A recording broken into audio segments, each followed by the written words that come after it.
नि सा गा पनि पनि धा पा पद पद गा नि ध सा नि सा गा पनि पनि धा पा पद पद गा नि ध सा ही गाथा अस्तित्वाची शौर्याची पराक्रमाची ही गाथा अस्तित्वाची शौर्याची पराक्रमाची या मातीमधल्या कणाकणातील मौल्यवान रत्नांची या मातीमधल्या कणाकणातील मौल्यवान रत्नांची कर्तृत्व इथे गगनाला भिडे परिमोल जाणून घेऊ व्यक्तिविशेष नमस्कार. Radio MPSC Guru spreading the knowledge powered by Spectrum अकॅडमीमध्ये मी तेजल तुमच्या सगळ्यांचं व्यक्तिविशेष या सत्रात सहर्ष स्वागत करते. आज व्यक्तिविशेष या सत्रात आपण जाणून घेतोय अटल बिहारी वाजपेयी यांच्याविषयीची माहिती. लोकनेते असा नावलौकिक असलेले श्री अटल बिहारी वाजपेयी हे राजकीय वचनबद्धतेसाठी ओळखले जातात. 13 ऑक्टोबर 1999 रोजी त्यांनी सलग दुसऱ्यांदा राष्ट्रीय लोकशाही आघाडी सरकारचे प्रमुख म्हणून पंतप्रधान पदाची सूत्रे स्वीकारली. 1996 साली थोड्या कालावधीसाठी त्यांनी पंतप्रधान म्हणून काम पाहिले. ज्येष्ठ संसदपटू असलेले अटल बिहारी वाजपेयी राजकारणात 4 दशक सक्रिय होते. श्री वाजपेयी 9 वेळा लोकसभेवर तर 2 वेळा राज्यसभेवर निवडून आले होते. हाही एक प्रकारचा विक्रमच आहे. स्वातंत्र्योत्तर काळात भारताचे अंतर्गत व परकीय धोरणास आकार देण्यात एक पंतप्रधान, परराष्ट्र मंत्री, विविध स्थायी समित्यांचे अध्यक्ष व एक विरोधी पक्ष नेते म्हणून त्यांनी समर्थपणे भूमिका बजावली. ब्रिटिश सत्तेला भारतातून पायउतार करण्यात महत्त्वाच्या ठरलेल्या 1942 मधील भारत छोडो चळवळीमध्ये सहभागी होऊन विद्यार्थी दशेतच वाजपेयी यांनी राष्ट्रवादी राजकारणाचे धडे गिरवले.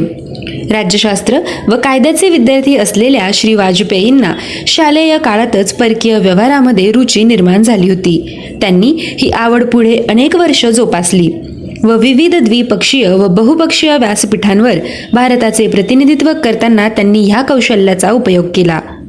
श्री वाजपेयी यांनी एक पत्रकार म्हणून आपल्या कारकिर्दीची सुरुवात केली, परंतु अल्पावधीतच म्हणजे 1951 साली भारतीय जनसंघात प्रवेश करण्यासाठी त्यांनी पत्रकारिता सोडली. राष्ट्रीय लोकशाही आघाडीतील महत्त्वाचा घटक असलेला भारतीय जनता पक्ष हा आधी जनसंघ म्हणून ओळखला जात होता.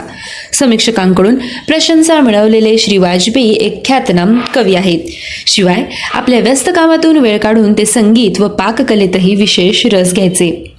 25 डिसेंबर 1924 साली तत्कालीन ग्वालियर संस्थानातील आणि आत्ताच्या मध्य प्रदेश राज्यातील एका प्राथमिक शिक्षकाच्या घरात श्री वाजपेयी यांचा जन्म झाला. अटल बिहारी वाजपेयी यांचा सामाजिक जीवनातील उदय हा भारतीय लोकशाही व त्यांच्या कुशाग्र राजकीय बुद्धिमत्तेचा गौरव आहे. उदारमतवादी राजकीय दृष्टिकोन तसेच जागतिक दृष्टिकोन व लोकशाही तत्वांशी असलेली बांधिलकी यामुळे जनमानसांना त्यांच्याबद्दल आदर आहे. महिला सबलीकरण व सामाजिक समानतेचे खंबीर समर्थक असलेले श्री अटल बिहारी वाजपेयी भारताला आंतरराष्ट्रीय पातळीवर सर्व देशांमध्ये एक दूरदर्शी, विकसित आणि मजबूत राष्ट्र म्हणून बघू इच्छितात.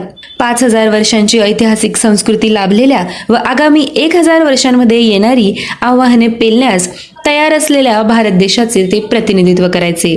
भारताप्रती असलेले त्यांचे निस्वार्थ समर्पण व 50 वर्षांहून अधिक काळ देशासाठी दिलेल्या निस्पृह सेवेबद्दल त्यांना भारतातील दुसरा सर्वोच्च नागरी सन्मान असलेला पद्मविभूषण पुरस्कार प्रदान करण्यात आला. 1994 साली उत्कृष्ट संसदपटूचा पुरस्कारही त्यांना मिळाला. एका उल्लेखानुसार अटल बिहारी वाजपेयी नावाप्रमाणेच एक ज्येष्ठ भारतीय नेते, निष्णात राजकारणी, निस्पृह सामाजिक कार्यकर्ते, बलवान वक्ते, कवी, साहित्यिक, पत्रकार व खऱ्या अर्थाने बहुआयामी व्यक्तिमत्व होते. जनसामान्यांच्या आशा आकांक्षा श्री वाजपेयी यांनी पूर्ण केल्या. त्यांच्या कार्यातून आजही त्यांची राष्ट्रपती असलेली निष्ठा प्रतीत होते. अटल बिहारी वाजपेयी ते एक असे व्यक्तिमत्व होते ज्यांनी भारतीय राजकारणात आपली अविस्मरणीय छाप सोडली. साधारणतः 50 वर्षांच्या संसद राजकारणामध्ये लोकांचे आयुष्य निघून जाते. अटल बिहारी वाजपेयींनी तेवढी वर्ष राजकारणच केलं. एक पार्टी बनवून 2च्या आकड्याला 200 पर्यंत पोहोचवणे, लोकतांत्रिक व्यवस्थेत स्वतःची जमानत वाचवण्यापासून मोडकळीस आलेल्या सरकारला वाचवणे आणि जनतेचे समर्थन मिळवून पार्टीला पुन्हा यशापर्यंत नेणे सोपे काम नव्हे. परंतु वाजपेयींनी लोकतंत्राच्या भाळावर यशाची कहाणी स्वतःच लिहिली. त्यांचे वडील कृष्णा बिहारी वाजपेयी एक महान कवी आणि शाळेत शिक्षक होते. त्यांच्या आईचे नाव कृष्णादेवी. अटलजींनी ग्वालियरच्या 12 गोरखी येथील गोरखी गावी सरकारी उच्च माध्यमिक शाळेत प्राथमिक शिक्षण पूर्ण केले. त्यानंतरचे शिक्षण घेण्याकरिता ग्वालियरमधील व्हिक्टोरिया कॉलेज, आत्ताचे लक्ष्मीबाई कॉलेज येथे त्यांनी प्रवेश घेतला. हिंदी, इंग्लिश आणि संस्कृत विषयांमध्ये विशेष प्रावीण्याने ते उत्तीर्ण झाले. कानपूरच्या दयानंद एंग्लो वैदिक महाविद्यालयातून राज्यशास्त्रात त्यांनी पदव्युत्तर पदवी MA ही मिळवली. याकरिता त्यांना प्रथम श्रेणी मिळाल्याने सन्मानित देखील करण्यात आले होते. ग्वालियर येथील आर्यकुमार सभेतून त्यांनी राजकारणात काम करणे सुरू केले. अटल बिहारींना त्यावेळी आर्य समाजाची युवा शक्ती मानले जात असे. 1944 साली ते त्याचे जनरल सेक्रेटरी देखील बनले. 1939 साली स्वयंसेवक म्हणून ते राष्ट्रीय स्वयंसेवक संघात अर्थात RSS मध्ये प्रवेश घेते झाले. बाबासाहेब आपटेंमुळे प्रभावित होऊन त्यांनी 1940 ते 44च्या दरम्यान RSS प्रशिक्षण शिबिरात प्रशिक्षण घेतले व 1947 मध्ये RSSचे ते आजीवन स्वयंसेवक बनले. फाळणीची बीजे पसरल्यामुळे त्यांनी वकिलीचे अध्ययन मध्यातच सोडले. प्रचारक म्हणून त्यांना उत्तर प्रदेशात पाठवण्यात आले. अटल बिहारी वाजपेयींनी त्या ठिकाणी राष्ट्रधर्म हे हिंदी मासिक, पंचजन्य हे हिंदी साप्ताहिक आणि दैनिक स्वदेश व वीर अर्जुन सारख्या वृत्तपत्रांकरता ते कार्य करू लागले. अटल बिहारी वाजपेयी आयुष्यभर अविवाहित राहिले, परंतु त्यांनी नमिता नावाच्या मुलीला दत्तक घेतले होते. नमिताला भारतीय नृत्यात व संगीतात फार आवड आहे. तिला निसर्गाची देखील फार आवड आहे. भारताचे माजी प्रधानमंत्री अटल बिहारी वाजपेयी स्वतंत्र भारताच्या राजकारणातील थोर व्यक्तिमत्व. त्यांनी राजकारणाच्या प्रत्येक काळाला स्पर्श केला. इतिहासात एक असा देखील काळ होऊन गेला ज्यावेळी वाजपेयी बोलत असत आणि स्वतंत्र भारताचे पहिले प्रधानमंत्री पंडित जवाहरलाल नेहरू मुग्ध होत त्यांना ऐकत असायचे. एक असा काळ आला ज्यावेळी अटल बिहारी वाजपेयी भारताचे विदेश मंत्री बनले. भाजपाचे संसदेतील अस्तित्व जवळजवळ नामशेष होत आले होते. तेव्हा वाजपेयींच्या नेतृत्वात भाजपाचे कमळ देशाच्या सिंहासनावर फडकले. आपल्या 13 दिवसांच्या सरकारला वाचवण्याकरिता अटल बिहारींनी केलेले अयशस्वी प्रयत्न आजवर कुणीही विसरले नसेल. आज देखील संसद भवनात व अटल बिहारींच्या आठवणी ताज्या आहेत. ते केवळ भारतीय राजकारणातील एक नेताच नाहीत, ते भारतीय लोकतंत्राचे केवळ एक प्रधानमंत्रीच नाहीत. ते केवळ सरकारमधील एक व्यक्तिमत्व नव्हे, तर ते भारताचे असे रत्न आहेत ज्यांनी राजकारणातील इतिहासात एक न विसरता येणारी गोष्ट लिहिली आहे. वाजपेयी एक वारसा आहेत, एक असा वारसा ज्याच्या अवतीभोवती भारतीय राजकारणाचा पूर्ण सारीपाट चालतो आहे. त्यांनी लिहिलेल्या गोष्टीची सुरुवात झाली 1957 या वर्षी, ज्या सुमारास त्यांनी पहिल्यांदा संसदेत प्रवेश केला होता. तेव्हा स्वतंत्र भारताच्या दुसऱ्या निवडणुका झाल्या. वाजपेयी तेव्हा भारतीय जनसंघाच्या तिकिटावर 3 जागांवरून उभे राहिले होते.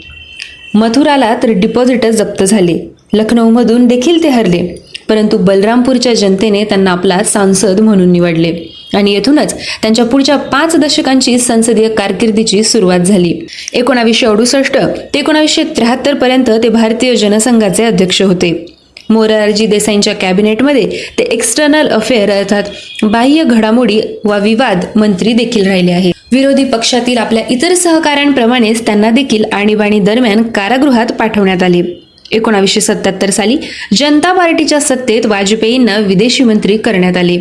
या दरम्यान संयुक्त राष्ट्र अधिवेशनात त्यांनी हिंदीतून भाषण दिले आणि या प्रसंगाला वाजपेयी आपल्या जीवनातील आतापर्यंतचा सर्वात सुखद क्षण मानतात. 1980 ते भाजपाचे संस्थापक सदस्य होते. 1980 ते 1986 पर्यंत वाजपेयी भारतीय जनता पक्षाचे अध्यक्ष होते आणि या दरम्यान ते भाजप संसदीय दलाचे नेता देखील होते. ते आतापर्यंत 9 वेळा लोकसभेवर निवडून आले. 1984 साली ग्वालियर येथे काँग्रेसचे माधवराव सिंधिया यांनी वाजपेयींना हरवले. 1962 ते 1967 व 1986 ते राज्यसभेचे सदस्य देखील राहिले. 1996 साली भारतात परिवर्तनाची लाट आली व भाजपला सर्वाधिक जागा मिळाल्या. अटलजींनी पहिल्यांदा देशाच्या प्रधानमंत्री पदाला सुशोभित केले, परंतु वाजपेयी सरकार औट घटकेचे म्हणजेच केवळ 13 दिवसांचेच ठरले. पुन्हा 1998ला निवडणुकांमध्ये वाजपेयींनी सहयोगी पक्षांसमवेत लोकसभेत आपल्या बहुमताला सिद्ध केले आणि अशा तऱ्हेने पुन्हा एकदा ते प्रधानमंत्री पदावर विराजमान झाले. अटलजींच्या कार्यकाळात भारत परमाणु शक्ती संपन्न राष्ट्र बनले. त्यांनी पाकिस्तान समवेत काश्मीर विवाद सोडवण्याकरिता, आपापसातील व्यापार आणि बंधुभाव वाढवण्याकरिता अनेक प्रयत्न केले. परंतु 13 महिन्यांच्या कार्यकाळानंतर त्यांचे सरकार राजकारणातील षडयंत्रामुळे केवळ एका मताने अल्पमतात आले. त्यानंतर अटल बिहारी वाजपेयींनी राष्ट्रपतींकडे आपले त्यागपत्र सुपूर्द केले आणि आपल्या भाषणात म्हणाले, ज्या सरकारला वाचवण्याकरिता असंविधानिक पावले उचलावी लागतील त्या सरकारला चिमट्याने देखील स्पर्श करणे मला मान्य नाही. त्यानंतर 1999च्या निवडणुकांपूर्वी कार्यवाहक प्रधानमंत्री म्हणून कारगिल येथे पाकिस्तानला त्यांच्या गैरकृत्यांचे चांगलेच चोख प्रत्युत्तर दिले व भारत कारगिल युद्धात विजयी झाला. कालांतराने निवडणुका झाल्या आणि जनतेच्या समर्थनार्थ अटलजींनी सरकार स्थापन केले. प्रधानमंत्री म्हणून त्यांनी आपल्या क्षमतेचा मोठ्या प्रमाणात समर्थ परिचय सर्वांना करून दिला. जाणून घेऊ अटल बिहारी वाजपेयी सरकारचे काही महत्वाचे कार्य. 11 आणि 13 मे 1998ला पोखरण येथे 5 भूमिगत परमाणु परीक्षण विस्फोट करून अटल बिहारी वाजपेयींनी भारताला परमाणु शक्ती संपन्न देश घोषित केले. 19 फेब्रुवारी 1999ला पाकिस्तान समवेत चांगले संबंध प्रस्थापित करण्याकरिता पुढाकार घेत सदा ए सरहद नावाने दिल्ली ते लाहोर बस सेवा सुरू करण्यात आली. स्वर्णिम चतुर्भुज परियोजना त्यांनीच सुरू केली. 100 वर्षांपेक्षा अधिक जुना कावेरी जलविवाद त्यांनी सोडवला. संरचनात्मक स्ट्रक्चर करिता मोठ्या प्रमाणात कार्यदल, विद्युतीकरणात प्रगती आणण्याकरिता केंद्रीय विद्युत नियामक आयोग, सॉफ्टवेअर विकासाकरिता सूचना आणि प्रौद्योगिकी कार्यदलाची रचना करण्यात आली. देशातील सर्व विमानतळांचा आणि राष्ट्रीय महामार्गांचा विकास केला. कोकण रेल्वे व नव्या टेलिकॉम नीतीची सुरुवात करून मूलभूत संरचनात्मक स्ट्रक्चरला मजबूत करण्याकरिता पावले उचलली. आर्थिक सल्लागार समिती, व्यापार व उद्योग समिती, राष्ट्रीय सुरक्षा समितीची रचना केली. त्यामुळे कामांचा वेग वाढला. अर्बन सीलिंग ऍक्ट समाप्त करून आवास निर्माणाला प्रोत्साहन दिले. वाजपेयींनी विमा योजनेची देखील सुरुवात केली, ज्यामुळे ग्रामीण रोजगार वाढले व विदेशात वास्तव्याला असलेल्या मूळ भारतीयांना अर्थात NRI यांना फायदा झाला. अटल बिहारी वाजपेयींच्या राजकारणातील प्रवासावर एक दृष्टिक्षेप टाकूया. जनसंघ आणि भाजप. 1951ला अटलजींना भारतीय जनसंघाचे संस्थापक सदस्य म्हणून निवडण्यात आले. 1968 ते 1973 पर्यंत ते भारतीय जनसंघाचे अध्यक्ष होते. विरोधी पक्षातील आपल्या इतर सहकाऱ्यांप्रमाणेच त्यांना देखील आणीबाणी दरम्यान कारागृहात पाठवण्यात आले. 1977 साली जनता पार्टीचे सरकार असताना वाजपेयींना विदेश मंत्री बनवण्यात आले. या दरम्यान संयुक्त राष्ट्र अधिवेशनात त्यांनी हिंदीतून भाषण दिले आणि या प्रसंगाला वाजपेयी आपल्या जीवनातील आतापर्यंतचा सर्वात सुखद क्षण मानतात हे आपण जाणले. 1980ला ते भाजपाचे संस्थापक सदस्य होते. 1980 ते 1986 पर्यंत ते भारतीय जनता पक्षाचे अध्यक्ष होते. या दरम्यान ते भाजप संसदीय दलाचे नेता देखील होते. जाणून घेऊ त्यांचा सांसद ते पंतप्रधान हा प्रवास. 1962 ते 1967 आणि 1986 मध्ये ते राज्यसभेचे सदस्य होते. 16 मे 1996ला प्रथमच ते पंतप्रधान झाले.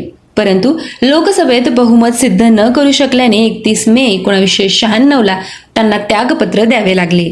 त्यांचे हे सरकार 13 दिवसांचे औट घटकेचे ठरले. त्यानंतर 1998 पर्यंत ते लोकसभेतील विरोधी पक्षनेता होते. 1998च्या निवडणुकांमध्ये आपल्या सहकारी पक्षांसमवेत त्यांनी लोकसभेत आपले बहुमत सिद्ध केले व पुन्हा पंतप्रधान झाले. परंतु AIDMKने समर्थन वापस घेतल्यामुळे भाजपाचे सरकार पडले आणि पुन्हा एकदा निवडणुका झाल्या. 1999 मध्ये झालेल्या निवडणुकांमध्ये वाजपेयींच्या नेतृत्वाला एक प्रमुख मुद्दा बनवण्यात आला. बहुमत सिद्ध झाले आणि वाजपेयी पुन्हा एक वार प्रधानमंत्री पदावर विराजमान झाले. अटलजींच्या सरकारने आपला कार्यकाळ यशस्वीपणे पूर्ण केला आणि या माध्यमातून त्यांनी देशात सहकाऱ्यांसमवेतच्या राजकारणाला नवा आयाम दिला. या 5 वर्षात सरकारने गरिबांकरिता, शेतकऱ्यांकरिता आणि तरुणांकरिता अनेक योजना अंमलात आणल्या. अटल बिहारी वाजपेयी सरकारने 4ही कोपऱ्यांना या महामार्गांनी जोडण्याकरिता स्वर्णिम चतुर्भुज परियोजनेची सुरुवात केली. दिल्ली, कलकत्ता, चेन्नई व मुंबई या राजमार्गांनी जोडले गेले. 2004 साली देशात लोकसभेच्या निवडणुका झाल्या व अटल बिहारी वाजपेयींच्या नेतृत्वात भाजपाने शायनिंग इंडियाचा नारा देत निवडणुका लढल्या. या निवडणुकांमध्ये कोणत्याही पक्षाला बहुमत मिळाले नाही. डाव्या पक्षाच्या समर्थनार्थ काँग्रेसने मनमोहन सिंग यांच्या नेतृत्वात केंद्रात सरकार स्थापन केले व भारतीय जनता पक्षाला विरोधी पक्षात बसावे लागले.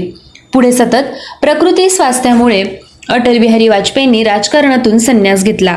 वाजपेयींनी भारतीय राजकारणाचे परिमाण स्थापित केले आहे जे कधीही विसरता येणार नाही. अटलजींना देश विदेशातील अनेक पुरस्कारांनी गौरवण्यात आले आहेत. 25 डिसेंबर 2014ला राष्ट्रपती कार्यालयात अटल बिहारी वाजपेयींना भारताचा सर्वोच्च पुरस्कार भारतरत्न दिला गेला. त्यांना सन्मान देत भारताचे राष्ट्रपती प्रणव मुखर्जी स्वतः 27 मार्च 2015ला अटलजींच्या घरी त्यांना हा पुरस्कार देण्याकरता गेले.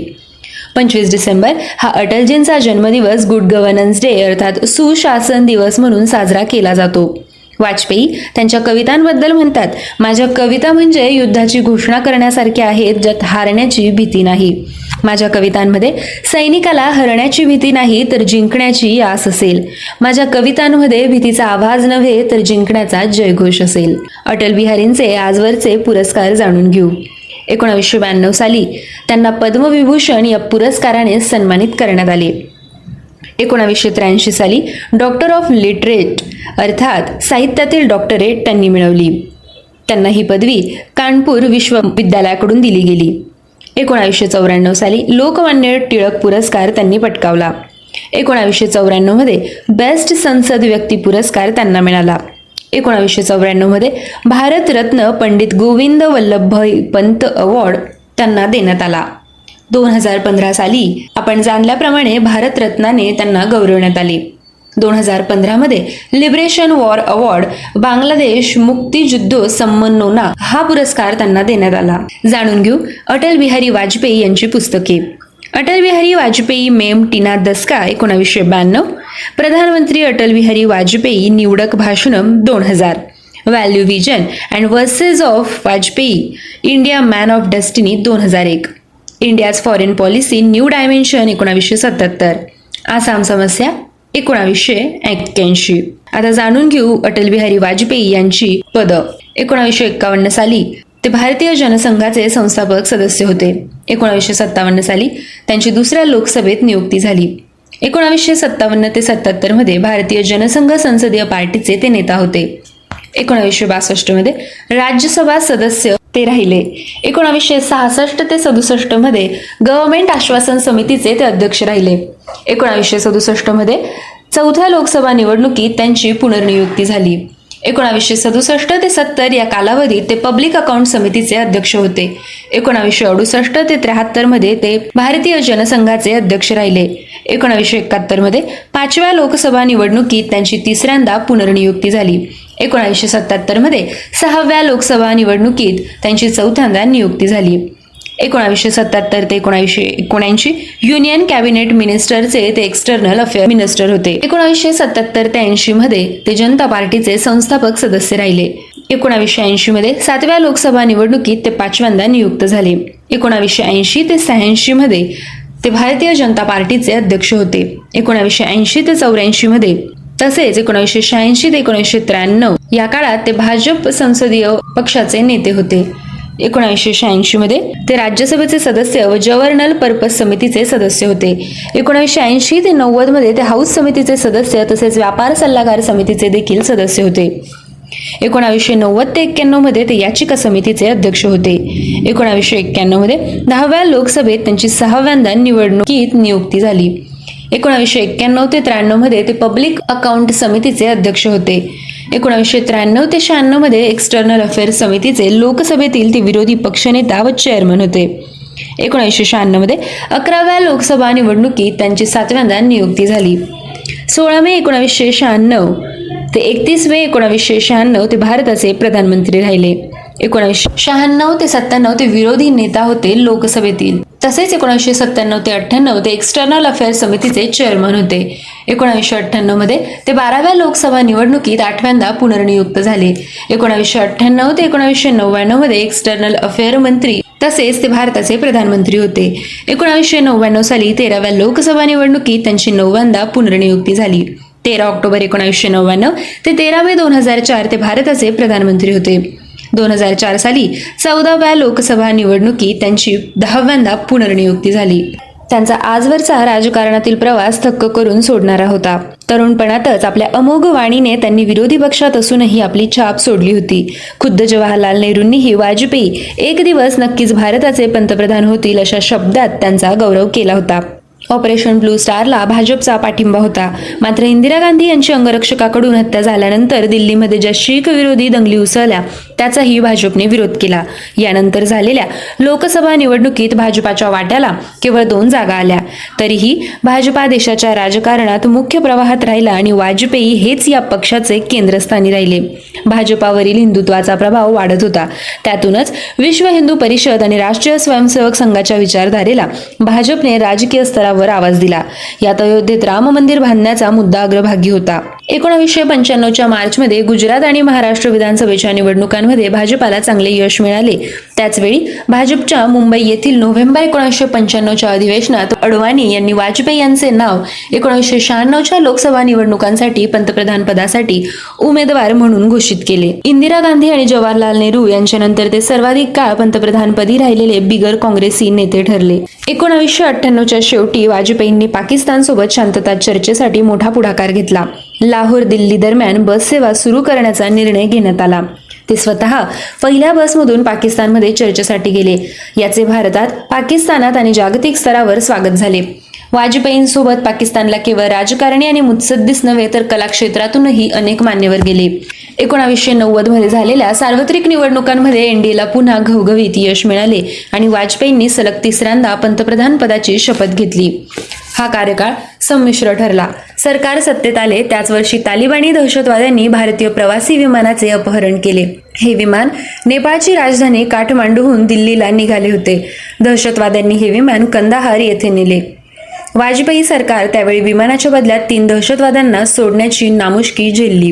2001 मध्ये दहशतवादी अफजल गुरु आणि त्याच्या साथीदारांनी संसदेवर हल्ला केला. या हल्ल्यामध्ये 7 भारतीय सुरक्षा रक्षक मारले गेले. वाजपेयी सरकारसाठी हे 2 मोठे आघात ठरले. अटल बिहारी वाजपेयी यांच्या काळात भारत एक अण्वस्त्र सज्ज देश म्हणून उदयाला आला.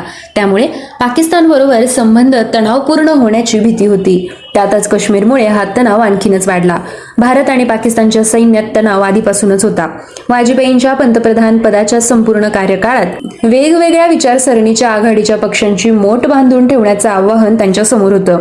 असं असलं तरी भारताचं हित जपणारा नेता म्हणून त्यांची प्रतिमा तयार करण्यात ते यशस्वी झाले. परराष्ट्र मंत्री या नात्याने 1979 साली चीनला भेट दिली आणि ही भेट ऐतिहासिक ठरली. अण्वस्त्र चाचणीनंतर वाजपेयी यांनी घोषणा केली की आमची अण्वस्त्र ही फक्त समाजविघातक शक्तींना लगाम घालण्यासाठी आहेत. पण या चाचण्यांबद्दल जगभरात घबराहट पसरली आणि त्यानंतर आठवड्याभरातच पाकिस्तानने अण्वस्त्र चाचण्या केल्या. भारताच्या परराष्ट्र धोरणात काश्मीरचं कायमच अनन्यसाधारण महत्व आहे. दोन्ही देशातील सैन्यात असलेला संघर्ष तसंच काश्मीरमधील फुटीरवाद्यांमुळे हा वाद आणखीनच चिघळला.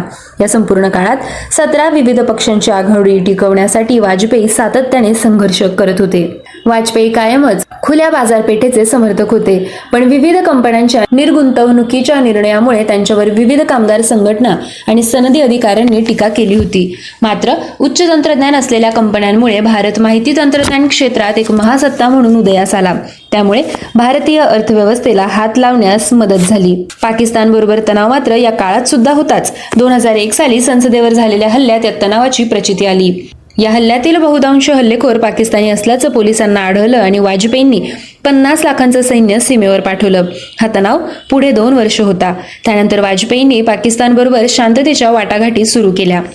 उच्च अधिकाऱ्यांच्या भेटीगाठी सुद्धा झाल्या. तिबेट हा चीनचा भाग आहे असं सांगत त्यांनी चीनबरोबरचे संबंध दृढ केले. त्यामुळे चीनने भारतात गुंतवणूक वाढवण्यास सुरुवात केली. भाजप प्रणित आघाडी 2004च्या निवडणुका जिंकतील असा विश्वास व्यक्त करण्यात आला होता. पण काँग्रेसने त्यांचा पराभव केला. 40 वर्षांच्या प्रदीर्घ कारकिर्दीनंतर 2005 साली त्यांनी सक्रिय राजकारणातून निवृत्ती पत्करली. अनेक राजकीय नेत्यांप्रमाणे वाजपेयींना सत्तेत टिकून राहण्यासाठी कुरबुरणाऱ्या आघाडीच्या पक्षांची मनधरणी करावी लागली. पण जेव्हा सीमावर्ती भागात जेव्हा बाहेरच्या देशांनी हल्ला केला आणि भारतीय समाजात फूट पाडण्याचा प्रयत्न केला तेव्हा एक खंबीर नेता म्हणून ते उभे राहिले असे अनेकांचं मत आहे. शेतकऱ्यांसाठी भाजपने विरोधी पक्षात असताना रान माजवलं होतं. तेव्हा पंतप्रधान असलेले अटल बिहारी वाजपेयी यांना तर शेतकऱ्यांसाठी आंदोलन केलं म्हणून अटक करण्यात आली होती. त्यांना 5 दिवस नैनी तुरुंगात ठेवण्यात आलं होतं. 1974 मध्ये होणाऱ्या उत्तर प्रदेशात विधानसभा निवडणुका होणार होत्या. त्यामुळे सत्ताधारी आणि विरोधी पक्षांकडून जोरदार मोर्चेबांधणी सुरू झाली होती. उत्तर प्रदेशात काँग्रेसची सत्ता होती आणि हेमवंती नंदन बहुगुणा या मुख्यमंत्री होत्या. त्यावेळी अटल बिहारी वाजपेयी जनसंघाचे नेते होते. तेव्हा भाजपची स्थापना झाली नव्हती. त्यावेळी ते देशातील विविध समस्यांना वाचा फोडत आंदोलन करून काँग्रेसला जेरीस आणत होते. 1973 मध्ये शेतकऱ्यांनी गव्हाचे चांगले पीक घेतले होते. त्यामुळे युपीतील काँग्रेस सरकारकडून शेतकऱ्यांना सरकारी भावातच गहू विकण्यास जबरदस्ती केली जात होती. सर्व शेतकऱ्यांना सरकारी भावातच गहू विकणे अनिवार्य असल्याचा आदेशच दिले गेले. गव्हाचे उत्पन्न चांगले झाल्याने खुल्या बाजारात चांगला भाव मिळत होता. परंतु सरकारी आदेशामुळे शेतकरी हैराण झाले होते. त्यामुळे जनसंघाने सरकारच्या आदेशाविरोधात संपूर्ण देशभर गव्हाच्या लेवीचं जोरदार आंदोलन केलं होतं. या आंदोलनाचं नेतृत्व केलं होतं वाजपेयींनी. हजारो कार्यकर्त्यांसह वाजपेयी रस्त्यावर उतरले होते. काँग्रेस सरकार विरोधात त्यांनी मोठं आंदोलन सुरू केलं होतं. लखनौच्या रस्त्यावर वाजपेयी उतरले होते. त्यांना हजारो शेतकऱ्यांनी साथ देत सरकार विरोधी घोषणाबाजी केली. त्यामुळे केंद्र सरकार हादरून गेलं होतं, असं आता ज्येष्ठ पत्रकार विक्रमराव सांगतात. सरकार गरीब, शेतकरी आणि मजुरांना त्यांचं धान्य विकण्यासाठी जबरदस्ती करू शकत नाही. सरकार धान्य भांडारासाठी देशभरातून गहू खरेदी करत होती. सरकारी भावात ही धान्य खरेदी केली जात होती आणि हा दर अत्यंत कमी होता असं सांगितलं जातंय. शेतात 1 क्विंटल गव्हाचं उत्पादन जरी आलं तरी शेतकऱ्यांनी अर्धा गहू सरकारी भावात घेतला पाहिजे असा आदेश सरकारने काढला होता. सरकारच्या या आदेशावर शेतकरी नाराज होते आणि त्यामुळेच त्यांनी त्याला विरोध केला होता. त्यामुळेच शेतकरी जनसंघाच्या पाठीशी उभे राहिले होते. वाजपेयींनी शेतकरी आंदोलनाला हवा दिल्याने त्यांना लखनौमध्ये अटक करण्यात आली.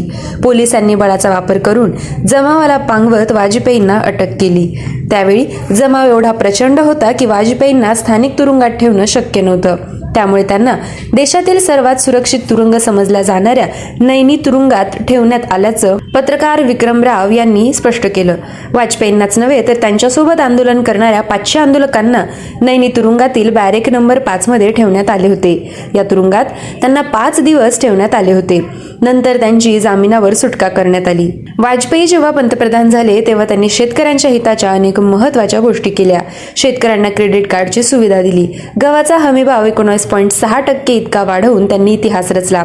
तसेच साखर कारखान्यांच्या परमिट राजपासून मुक्त केलं. तसेच राष्ट्रीय कृषी विमा योजनाही वाजपेयींनीच आणली. आज शेतकरी आंदोलनाच्या पार्श्वभूमीवर वाजपेयींच्या या घटना आठवतातच. अटल बिहारी वाजपेयी म्हणजे भारतीय राजकारणातलं बुलंद व्यक्तिमत्वच.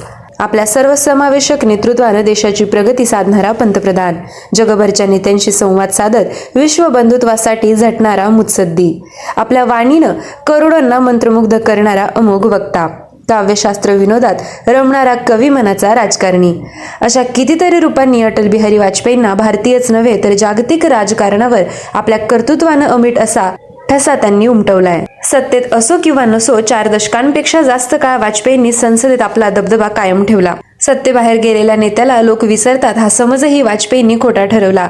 सक्रिय राजकारणापासून दूर गेल्यावरही अटल बिहारी वाजपेयींना जनता विसरली नाही. आज पूर्ण बहुमतानं सत्तेत आल्यावरही अटल बिहारी वाजपेयींची आठवण काढली जाते. नेहरू गांधी घराण्याच्या वलयाला भेदत अटल बिहारी वाजपेयींनी आपलं नेतृत्व उभं केलं. अटल बिहारी वाजपेयी म्हणजे एक करिश्मा असलेलं नेतृत्व, जणू प्रत्यक्ष सरस्वतीच बोलते असं वाटणारं अमोघ वक्तृत्व, ते आश्वासक स्मित, ती जाज्वल्य देशनिष्ठा, संसदेत एक जबाबदार आणि आदर्श लोकप्रतिनिधी म्हणून गाजवलेलं कर्तृत्व. अटल बिहारी वाजपेयींनी आपल्या कर्तृत्वानं करोडो भारतीयांची मनं जिंकली हेच खरं. अटल बिहारी वाजपेयी म्हणजे संगीत कलांचा आस्वाद घेणारा एक रसिक. अटल बिहारी वाजपेयी म्हणजे काव्यशास्त्र विनोद करत जीवन समरसून जगलेला एक जिंदादिल माणूस. जन्म मरण का अविरत फेरा, जीवन बंजारों का डेरा, आज यहाँ कल कहा कुछ है, कोण जानता किधर सवेरा. अटल बिहारी वाजपेयींनी राजकारणाच्या रणधुमाळीतही आपली चिंतनशीलता अशी जिवंत ठेवली. मेरी 51 कविताए हा वाजपेयींचा गाजलेला कविता संग्रह. आणीबाणीत जेलमध्ये असतानाही वाजपेयींनी कविता लिहिल्या. जीवनातला एक एक टप्पा पार करतानाही त्यांचं शिखरावरचं लक्ष हटलं नव्हतं. भविष्याचा वेध घेणारी त्यांची नजर सर्व समाजाला नवी दिशा देत होती. थबकलेल्यांना जणू त्यांची कविता इशाराच देत होती. हम पड़ाव को समझे मंजिल, लक्ष्य हुआ आंखों से ओझल, वर्तमान के मोहजाल में आने वाला कल न भुलाए, आओ फिर से दिए जलाए. आपल्या वाणीनं सार्वजनिक सभा आणि संसद गाजवणारे वाजपेयी तसे मितभाषी म्हणून प्रसिद्ध होते. त्यांना निसर्गात रमायला आवडतं. निसर्गाची विविध रूपं त्यांना साथ घालायची. वाजपेयींना संगीत आवडत होतं. राजकारणाच्या धावपळीतही शास्त्रीय संगीताच्या मैफिलीचं आयोजन वाजपेयी आपल्या घरी करत असत. भीमसेन जोशी त्यांचे आवडते गायक होते. पुण्यातल्या राजभवनावर भीमसेन जोशींची खास मैफिल वाजपेयी पंतप्रधान असताना झाली होती. पण असा कवी मनाचा माणूस प्रसंग आला तर वज्रासारखा कठोरही होतो. कारगिल युद्धाच्या वेळी वाजपेयींनी हा खंबीरपणा दाखवला. दाव पर सब कुछ लगा है, रुक नहीं सकते, टूट सकते है, मगर हम झुक नहीं सकते. हा वाजपेयींचा कवितेप्रमाणे जगण्याचाही बाणा होता. वाजपेयी पंतप्रधान असताना त्यांच्यावर दबाव होता. वाजपेयींचा सर्वसमावेशक चेहरा अनेकांना डाचत होता. पण वाजपेयी दबावाला बळी पडले नाहीत. न मैं टायर्ड हूँ न मैं रिटायर्ड हूँ असं ठणकावून सांगत त्यांनी पक्षातील विरोधकांना वठणीवर आणलं होतं. असा हा कवी मनाचा पण खंबीर राजकारणी. काल के कपाल पर लिखता मिटाता हूँ, गीत नया गाता हूँ ही फक्त वाजपेयींची कविताच नाही तर तो जगण्याचा श्वासही ठरला. अशा कविमनाच्या आणि मुत्सद्दी राजकारणाचा मृत्यू 16 ऑगस्ट 2018 रोजी झाला. विद्यार्थी मित्रमैत्रिणींनो, आज आपण भारताचे विशेष राजकारणी अटल बिहारी वाजपेयी यांच्याविषयीची विस्तृत माहिती जाणून घेतली. पुन्हा भेटूया एका खास व्यक्तीसोबत व्यक्तिविशेष या सत्रात. तोपर्यंत stay tune to radio MPSC Guru, spreading the knowledge, powered by Spectrum Academy. आमच्या सर्व कार्यक्रमांचा फीडबॅक कळविण्यासाठी आमचा व्हॉट्सअप क्रमांक आहे 8698869880 अर्थात 8698869880. धन्यवाद. कंपनी सुरू केली होती. ती आज जगातील सर्वात प्रभावशाली आणि महाबलाढ्य सॉफ्टवेअर कंपन्यांमध्ये गणली